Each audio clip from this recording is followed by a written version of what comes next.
Le syndicat national des journalistes du Cameroun se met à la chasse des membres du gouvernement et des autres autorités régionales. Après son mot d'ordre du mercredi en noir, observé presque sur toute l'étendue du territoire par les hommes et femmes de médias. C'est la deuxième phase du plan de manifestation contre l'assassinat de Martinez Zogo. Nous avons des séances de travail prévues avec le ministre de la Communication, de la Justice, le DGSN et le CED pour avoir effectivement la garantie sur la protection des journalistes au Cameroun dans l'exercice de leur métier.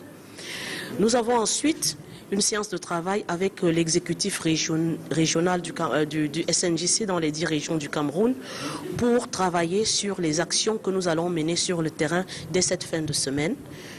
On va travailler sur un protocole qui représente toutes les difficultés rencontrées par les médias et pour aller s'assurer auprès de l'autorité régionale de ce que la protection des journalistes est effective. Nous demandons au gouvernement de créer une plateforme qui est une commission indépendante pour que la justice soit faite. Des confrères pensent tout de même que la coopération peut faire plus résonnant que ça. À mon avis, jusqu'ici, on n'a vraiment rien fait. On n'a vraiment pas posé un acte fort. À chaque fois, on fait des communiqués, mais les communiqués, ils vont jusqu'où?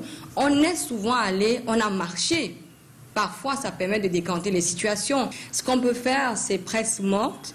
Je crois qu'on l'a fait une fois, même si ça n'avait pas pris pour tout le monde. Mais on a déjà réussi à faire presse morte pour une cause au Cameroun, pour une cause qui concerne les médias au Cameroun. Le SNJC invite au respect de cette seconde phase de manifestation en attendant le dénouement de l'enquête ouverte par le gouvernement camerounais.